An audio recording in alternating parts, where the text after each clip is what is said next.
Student last time हमने 10th का पहला चैप्टर शुरू किया था जो कि गैसियस एक्सचेंज से मुताल्लिक था।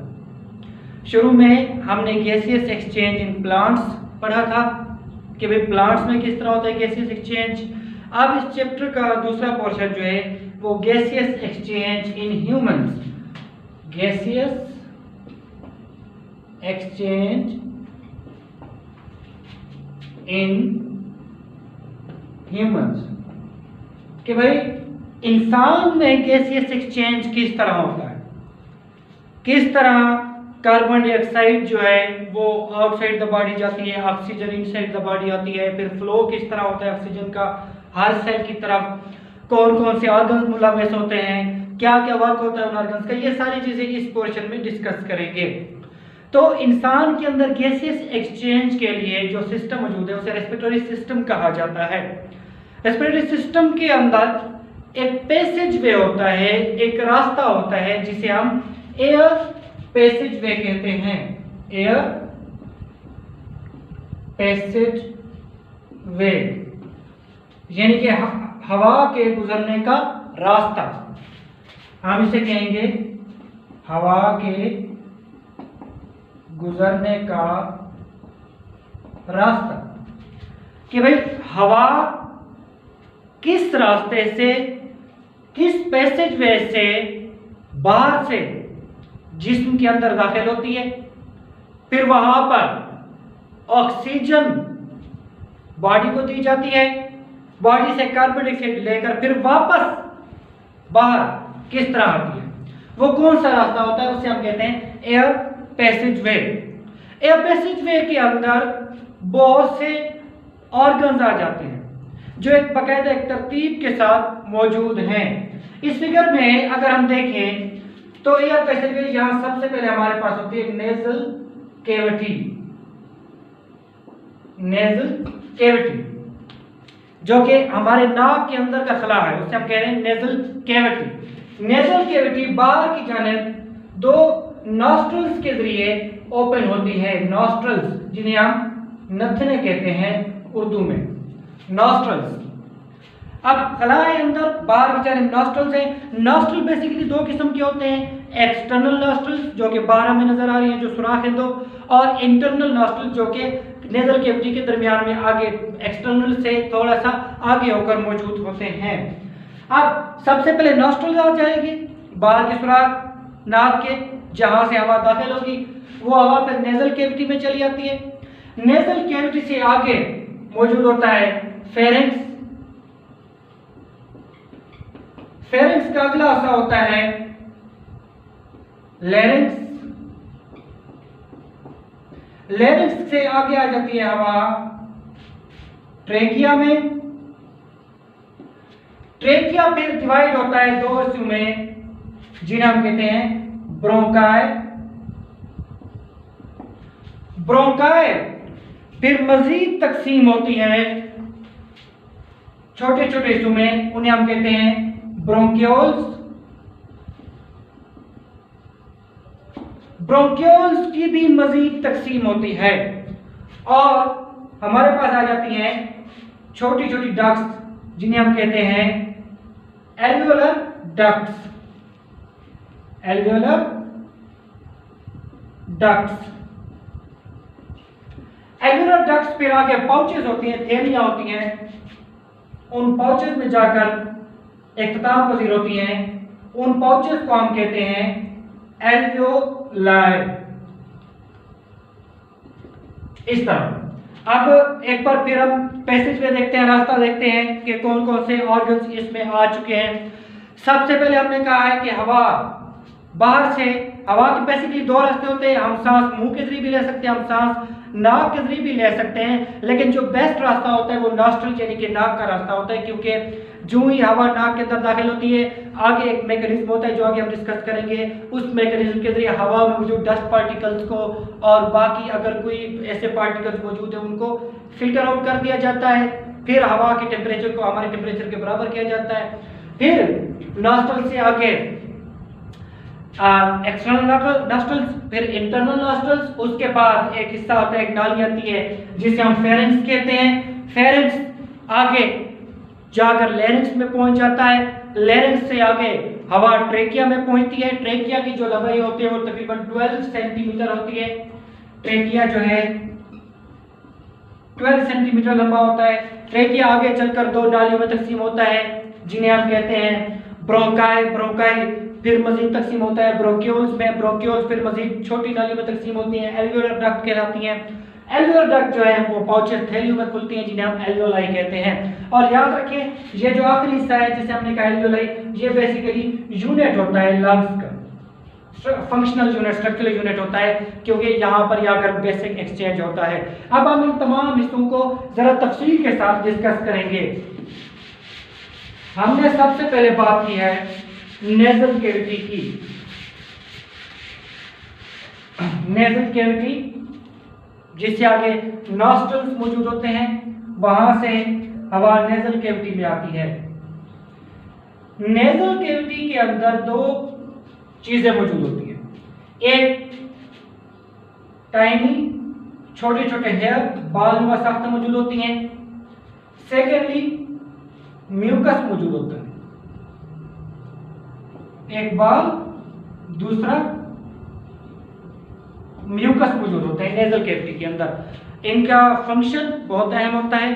बाल जो होते हैं ये हवा जैसे ही हमारे नॉस्ट्रल्स के जरिए अंदर एंटर होती है, हवा के अंदर बहुत से छोटे छोटे इनविजिबल डस्ट पार्टिकल्स मौजूद होते हैं जो आगे जाकर हमें नुकसान पहुंचा सकते हैं, रेस्पिरेटरी सिस्टम को कोई भी फंक्शन में हाइड्रस क्रिएट कर सकते हैं। तो बाल मौजूद होते हैं जो उन डस्ट पार्टिकल्स को फिल्टर कर लेते हैं, उन्हें आगे नहीं जाने देते। उसके बाद म्यूकस मौजूद होता है। बाहर का जो टेम्परेचर है वो अलग होता है। बॉडी का टेम्परेचर हमने पढ़ा हुआ है कि वो मुश्किल 37 पर ही रहता है, नियर अबाउट, ठीक है। तो बाहर की जो हवा आ रही है उसके टेम्परेचर को बॉडी टेम्परेचर के मुताबिक कन्वर्ट किया जाता है जब वो हवा म्यूकस में से गुजरती है। तो नेजल कैविटी के अंदर ये दो फंक्शन होते हैं। सबसे पहले डस्ट पार्टिकल्स को फिल्टर आउट किया जाता है,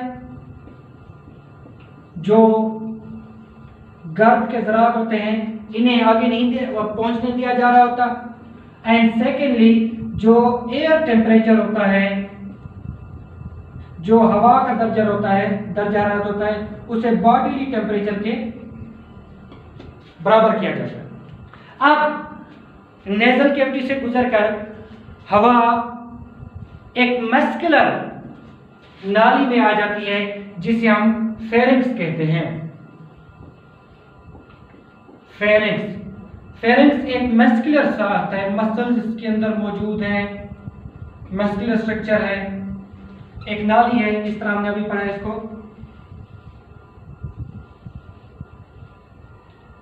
ठीक है, यहां पर आएगी। फेरिंक्स के अंदर जो है बेसिकली ये हवा के लिए भी यूज हो रही होती है, ये खुराक के लिए भी यूज हो रही होती है।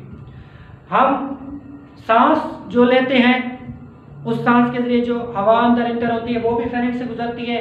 हम जो खाना खाते हैं, जो निवाला हमारे मुंह के अंदर जाता है उसको हम निकलते हैं बोलस की शक्ल में, वो बोलस भी फेरिंक्स में से गुजर रहा होता है। अब फेरिंक्स इन दोनों के लिए कॉमन है, लेकिन आगे जाकर रास्तों में जुदा होना होता है। जो बोलस है यानी कि खुराक का जो टुकड़ा है वो चला जाएगा एजोफेगस में, और जो हवा है वो आगे ट्रेकिया की तरफ जाएगी या विंड पाइप जिसे हम कहते हैं उसकी तरफ जाएगी।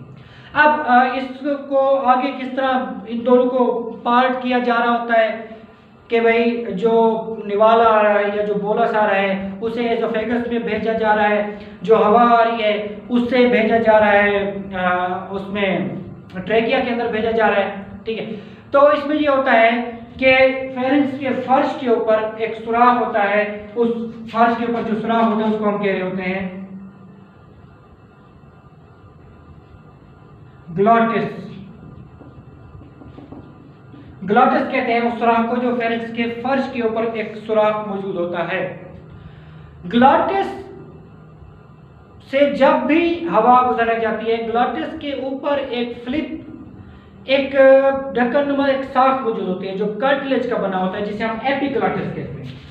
एक स्लीप होता है, एक साख होती है जिसे हम एपिग्लॉटिस कह रहे होते हैं। ये बिल्कुल ऐसे है जैसे शैम्पू की बोतल के ऊपर एक स्लिप होता है, एक ढक्कन नुमा साख होता है, उसे हम खोलते हैं, इस तरह खुलता है, फिर बंद होता है, हॉरिजॉन्टल वे में या वर्टिकल वे में। अब होता यह है कि लेट्स से कि हमने सांस लिया है, वो हवा जैसे ही फेरिंक्स के नीचे फर्श पर पहुंचेगी, फौरी तौर पर जो एपिग्लॉटिस, जो कार्टिलेजिनस फ्लिप होता है, जो कार्टिलेज का बना हुआ ढक्कन होता है, वो पीछे होता है और पीछे मौजूद, यहां पर पीछे मौजूद होता है एजोफेगस, जो कि खुराक की नाली है। ये एजोफेगस के ऊपर चला होता है, एजोफेगस को क्लोज कर देता है। अब हवा जो है वो सिर्फ उसका एक रास्ता बच चुका है, यानी कि वो फेरेंस से नीचे लेरिक्स में जाएगी, वो एजोफेगस में नहीं जाएगी। और जब हम निवाला खुराक का ले रहे होते हैं तब क्या होता है, तब ये जो फ्लिप होता है ये नीचे लेरिक्स को क्लोज कर देता है, बंद कर देता है, एजोफेगस ओपन हो जाता है, जिसकी वजह से खुराक का जो निवाला है वो एजोफेगस यानी कि खुराक की नाली में ही जाएगा, वो ट्रेकिया में नहीं आता। लेट से बात का ऐसा हो जाता है कि भाई हवा जो है वो किसी तरह एजोफेगस में चली जाती है, तो जो एक फिनोमेना है बल्टिंग का या बेकार का, वो उसी हवा को फिर बाहर भेज दिया जाता है उसी अमल के जरिए। या इसी तरह बात का ऐसा भी होता है कि जब जल्दी जल्दी खा रहे होते हैं हम, तो निवाला सांस की नाली में भी जा सकता है, जो कि खतरनाक हो सकता है, इसे फिर रिमूव किया जाता है सर्जिकली या किसी भी तरह भी। तो अब हमने देखा फेरेंक्स है, फेरेंक्स के फर्श के ऊपर एक ओपनिंग है जिसे हमने ग्लॉटिस कहा, वो ग्लॉटिस नीचे खुलेगी लैरिंक्स के अंदर, ग्लॉटिस के ऊपर एक ढक्कन नुमा साख्त होती है, एक फ्लैप होता है जो कार्टिलेज का बना होता है, वो फ्लैप बेसिकली प्रिवेंट करता है हवा को एजोफेगस में जाने से, बचाता है, और खुराक को नीचे विंड पाइप में जाने से बचा रहा है। जब भी हवा आएगी ये फ्लिप पीछे होकर इसको एजोफेगस को क्लोज कर देगा, खुराक की नाली को क्लोज कर देगा, और जब खुराक आ रही होती है ये फ्लिप आगे आकर लेरिक्स को क्लोज कर deita है ताकि खुराक इसमें ना आ सके। अब अगला ऐसा होता है लेरिक्स का, नेक्स्ट पार्ट आ जाता है लेरिक्स। हम जैसे ही फेरिंक्स से आगे चलते हैं, नीचे एक डबल मसाक आ रही होती है जो लेरिंक्स कहलाती है। ये बेसिकली मेल्स में ये जिसे हम एडम्स एप्पल कह रहे होते हैं, ये जो अगला निकला हुआ हिस्सा है, इस हिस्से के पीछे मौजूद होता है लेरिंक्स। अब लेरिंक्स जो है इसे वॉइस बॉक्स कहा जाता है, वॉइस बॉक्स या आला है साउथ भी कहते हैं। लेरिंक्स को वॉइस बॉक्स क्यों कहा जाता है? क्योंकि लेरिंक्स के अंदर फाइब्रस बैंड्स, रेशादार पट्टियां मौजूद होती हैं, फाइब्रस बैंड्स या रेशादार पट्टियां मौजूद होती हैं। ये जो फाइब्रस बैंड या रेशादार पट्टियां होती हैं ये बेसिकली बिल्कुल जिस तरह गिटार होता है, गिटार की तारें होती हैं उसकी तरह वर्क करता है। तारों को हम वाइब्रेट करते हैं तो वाइब्रेशन से एक आवाज पैदा होती है। ये जो पट्टियां मौजूद है ये भी उसी तरह वर्क होती हैं। जैसे ही हवा दाखिल होती है अंदर लेरिंक्स में पहुंचती है, हवा इन फाइब्रस बैंड से टकराती है, इनमें इर्ताश या वाइब्रेशन पैदा होती है। वाइब्रेशन, इर्ताश पैदा होती है। ये जब वाइब्रेट करते हैं तब एक साउंड, आवाज पैदा होती है। अब वो आवाज जो है वो बेसिकली कोई बोल चाल की आवाज नहीं है, कोई अल्फाज नहीं है, वो सिर्फ एक आवाज है। जिस तरह जानवरों की भी आवाजें हो सकती हैं, जिस तरह ऐसे लोग जो बोल नहीं सकते, जो गूंगे होते हैं, उनकी आवाजें निकल रही होती हैं, तो वो ना समझ में आने वाली आवाजें होती हैं। फिर आगे जाकर उसको अल्फाज में कन्वर्ट किया जाता है। जिस तरह मैं अब बोल रहा हूं, ठीक है, लिरिक्स से आवाज आ रही है जिसका कोई मायने नहीं है, जो बगैर किसी समझ बूझ के होगी। जो ही वो आवाज पहुंचती है आगे, तो हमारे ये जो चीक्स होते हैं, गाल होते हैं, होंठ हो गए, ये जबड़ा हो गया, जबान हो गई, इन तमाम हिस्सों की स्पेसिफिक मूवमेंट्स जो होती हैं अल्फाज की अदायगी के लिए, जो वो मूवमेंट्स होती हैं, जो हरकत होती हैं, वो हरकत उस आवाज को किसी खास लफ्ज में चेंज कर देती हैं। कोई भी लफ्ज होता है, हम जैसे बचपन में पढ़ते थे कि किसी लफ्ज को अदा करने के लिए हमने किस तरह होंठ हिलाने होते हैं, किस तरह जबान को हरकत देनी होती है, तो वही हरकत जो होती है वो बेसिकली उस ना समझ में आने वाली बेमैनी आवाज को बोल चाल की आवाज में तब्दील करते हैं। बेसिकली ये फर्क होता है। होता क्या है, लेरिक्स हम कह रहे हैं कि वॉइस बॉक्स है, आला ऐसा होता है क्योंकि इसके अंदर रेशेदार पट्टियां, फाइब्रस बैंड्स मौजूद हैं। हवा जैसे लैरिंक्स के उन फाइब्रस पेड़ से टकराती है, ये वाइब्रेट होते हैं, इनकी वाइब्रेशन से एक आवाज़ पैदा होती है, वो आवाज़ बेमैनी होती है। वो फिर जैसे ही यहाँ तक आएगी तब हमारी ये मूवमेंट्स जो होती हैं गालों की, ज़ुबान की, होंठों की, वो मूवमेंट्स उसको एक ख़ास लफ्ज़ की शक्ल में चेंज कर देती हैं जो समझ में आने वाला होता है। इसलिए हम लैरिंक्स को वॉइस बॉक्स कह रहे होते हैं। फिर लैरिंक्स से आगे जो हिस्सा आता है उसे हम कहते हैं ट्रेकिया या विंड पाइप। लैरिंक्स से अगला हिस्सा आएगा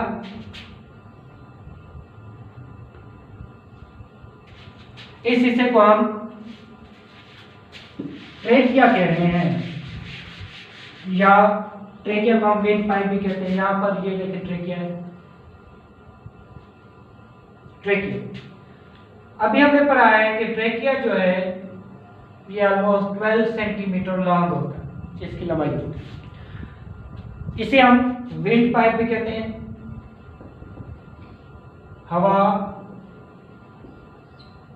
का पाइप। ट्रेकिया के अंदर कार्टिलेजिनस स्ट्रक्चर मौजूद होता है, सी शेप का, सी शक्ल का, इस तरह जो इनकम्प्लीट सी शेप होती है।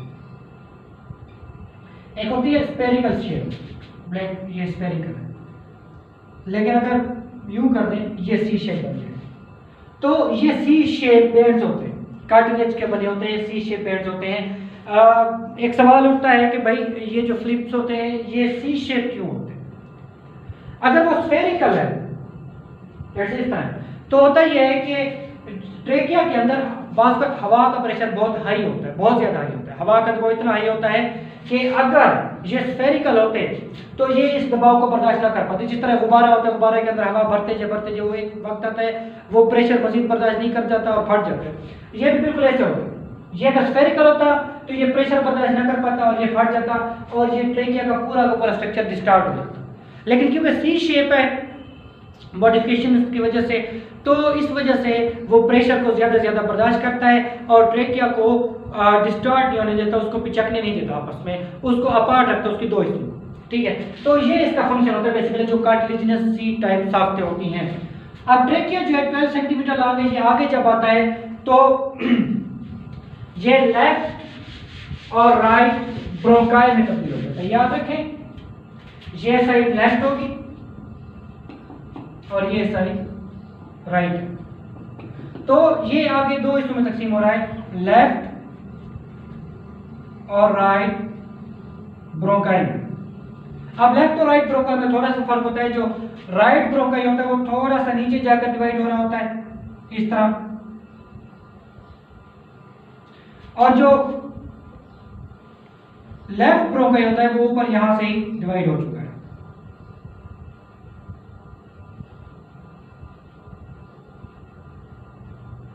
इस तरह। ये भी ब्रोंकाई, ये राइट ब्रोंकाई और ये लेफ्ट ब्रोंकाई। राइट ब्रोंकाई थोड़ा सा नीचे जाएगा, लेफ्ट ब्रोंकाई यहीं पर साइड पे आ जाएगा। इसकी वजह ये होती है कि लेफ्ट लंग जो होता है वो थोड़ा सा अपर की तरफ होता है, राइट लंग थोड़ा सा नीचे होता है। तो ये जो ब्रोंकाई होते हैं यहां पर भी अभी कार्टिलेज मौजूद होगा, ब्रोंकाई के अंदर भी कार्टिलेज मौजूद होगा। अब ब्रोंकाई इंटर होंगे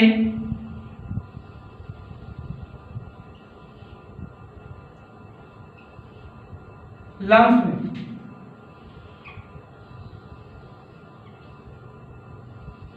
ब्रोंकाई लंग्स में जैसे इंटर होते हैं, ये इनकी मजीद डिवीजन होती है। ये मजीद छोटे छोटे हिस्सों में तकसीम हो जाते हैं जिन्हें हम ब्रोंक्यूल्स कहते हैं, ब्रोंक्यूल्स।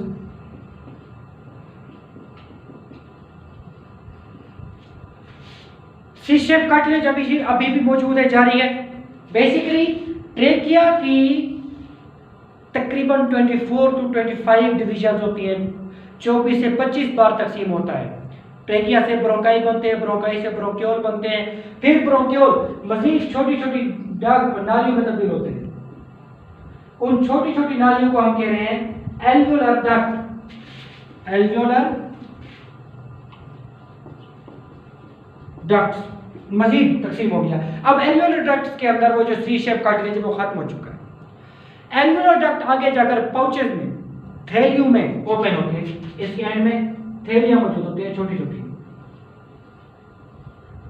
उन थैलियों को एल्वियोलाई कहा जाता है। एल्वियोलाई जैसा कि हमने कहा है कि ये फंक्शनल और स्ट्रक्चरल यूनिट है लंग्स का। एल्वियोलाई बेसिकली वो स्ट्रक्चर होता है जहां पर गैसियस एक्सचेंज होता है, गैसों का तबादला हो रहा होता है। एल्वियोलाई की जो वॉल्स होती हैं, वो जो दीवारें होती हैं, वो 1 सेल थिक होती हैं, बहुत पतली होती हैं, बहुत बारीक होती हैं। फिर उसके साथ कैपिलरीज का एक जाल बिछा हुआ होता है, कैपिलरीज मौजूद होती है। कैपिलरीज ब्लड वेसल जो आप 9 में पढ़ चुके हैं कि ट्रांसफॉर्मेशन ऑफ मटेरियल उनके अंदर होता है। तो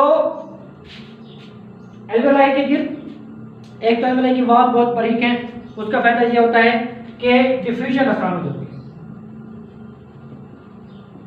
डिफ्यूजन आसान हो जाएगी कि भाई एल्वियोलाई की जो थैलियां हैं उनके गिर्द जो ब्लड कैपिलरीज मौजूद होती हैं, वहां एल्वियोलाई के अंदर से कार्बन डाइऑक्साइड उनके अंदर डिफ्यूज कर जाएगी और कैपिलरीज से ऑक्सीजन एल्वियोलाई के अंदर आ जाएगी। कार्बन डाइऑक्साइड जो कि जिस पे मुख्तलिफ हिस्सों से पहुंची है लंग, दिल और दिल से फिर ऊपर लंग्स तक, तो वो कार्बन डाइऑक्साइड डिफ्यूज होकर चली जाएगी कैपिलरीज के अंदर और वहां से जो ऑक्सीजन है वो एल्वियोलाई में चली जाती है।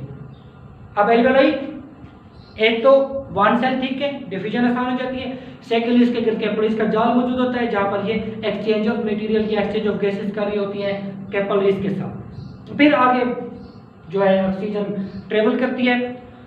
ये था एयर पैसेजवे ओवरऑल। अब हम इसका एक स्केच देख लेते हैं थोड़ा सा। अब तक जो हमने पढ़ा है, हमने कहा कि हवा जो है सबसे पहले वो नॉस्ट्रल्स के रास्ते नेजल कैविटी में आएगी। नेजल कैविटी में हमने कहा है कि 2 चीजें मौजूद होती हैं, बाल होते हैं जो कि हवा में मौजूद डस्ट पार्टिकल को फिल्टर करते हैं और म्यूकस होता है जो कि हवा के टेम्परेचर को बैलेंस करता है। फिर नेजल कैविटी से आगे हवा हमने कहा कि चली जाती है फेरेंक्स में। फेरेंक्स हमने कहा कि मस्कुलर एक स्ट्रक्चर होता है जो कि फूड खुराक के लिए, बोलस के लिए भी और हवा के लिए भी सेम होता है। फिर फेरेंक्स के फ्लोर के ऊपर, फर्श के ऊपर हमने कहा कि एक सुराख होता है जिसे हम नॉस्ट्रल कहते जिसे हम ग्लाटिस कहते हैं। ग्लाटिस के ऊपर हमने कहा है कि एक कार्टिलेज फ्लैप होता है, एक ढक्कन मसाक होती है जिसे एपिग्लाटिस कहते हैं। एपिग्लाटिस बेसिकली ग्लाटिस को क्लोज और ओपन कर रहा होता है कि जब हवा आ रही होती है ये ऊपर हो जाता है, ग्लाटिस ओपन होता है, हवा ट्रेकिया में तक पहुंचती है। लेकिन जब खुराक आ रही होती है तब ये ट्रेकिया ये उसको ग्लाटिस को क्लोज कर देता है, बंद कर देता है और खुराक जो है वो एसोफेगस में चली जाती है। फिर फेरेंक्स के आगे हमने कहा कि लैरिंक्स आ जाता है। लैरिंक्स को हम वॉइस बॉक्स या आलासोत भी कह रहे थे क्योंकि लैरिंक्स के अंदर हमने कहा था कि फाइब्रस प्लेट्स मौजूद होते हैं जो वाइब्रेट करते हैं तो आवाज़ पैदा होती है और फिर मखसूस मूवमेंट्स के जरिए हम उस आवाज़ को अल्फाज में चेंज करते हैं। लैरिंक्स के बाद हमने कहा कि ट्रेकिया आता है। ट्रेकिया के अंदर हमने कहा सी शेप कार्टिलेज होते हैं जो इसके जो स्ट्रक्चर है उसको बरकरार रखते हैं, इसको पिचकने नहीं देते। स्फेरिकल नहीं होते क्योंकि अगर स्फेरिकल होते तो बर्दाश्त जो है एयर प्रेशर जो है उसको बर्दाश्त ना कर पाते। फिर ट्रेकिया के हमने कहा कि ये 12 सेंटीमीटर लंबी होती है। आगे जाकर ट्रेकिया 2 हिस्सों में डिवाइड होती है, जैसे सीने के अंदर आती है उन्हें हम कहते हैं ब्रोंकाई।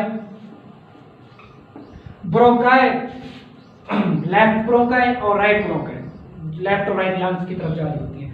ब्रोंकाई मजीद जब लंग्स के अंदर पहुंचती है तकसीम होती है ब्रोंकियोल्स के अंदर, ये मजीद छोटी बारीक नाली होती है। लेकिन वो सी शेप जो कार्टिलेज है वो अभी मौजूद है, वो ट्रेकिया में भी मौजूद था, ब्रोंकाई में भी है, ब्रोंकियोल में भी है। ब्रोंकियोल फिर मजीद छोटे हिस्सों में तकसीम होगा, मजीद छोटे हिस्सों में, उन्हें हम कहते हैं alveolar duct. Alveolar duct. Alveolar duct के अंदर कार्टिलेज मौजूद नहीं होगा, यहाँ पर गायब हो जाता है। एल्वियोलर डक्ट हमने कहा कि फिर एल्वियोलाई में होगा। एल्वियोलाई थैलियां होती हैं जिन्हें हम हवा की थैलियां भी कहते हैं। पांचें होते हैं। एल्वियोलाई का हमने कहा है कि ये यूनिट फंक्शनल यूनिट होता है, इसके वन सेल थिक होता है, चौड़ाई इसकी बहुत कम होती है, जिसकी वजह से डिफ्यूजन आसान हो जाती है। कैपिलरीज का जाल इसके गिर्द मौजूद होता है। तो इस तरह ये वर्क कर रहे होते हैं। अब ये लेक्चर हमारा एंड हुआ। लंग्स के बारे में पढ़ा। लंग्स यहाँ पर हमारे मौजूद है। लंग्स के ऊपर पसलियाँ होती हैं और पसलियों के जो पसलियाँ होती हैं, पसलियों के दरमियान इस तरह लेट से लंग्स है, लंग्स के पसलियों के 12 जोड़े होते हैं इस तरह के। उन पसलियों के दरमियान में जो मसल्स होते हैं, ये मसल्स पसलियों के दरमियान ये वाले मसल, इनको हम इंटरकॉस्टल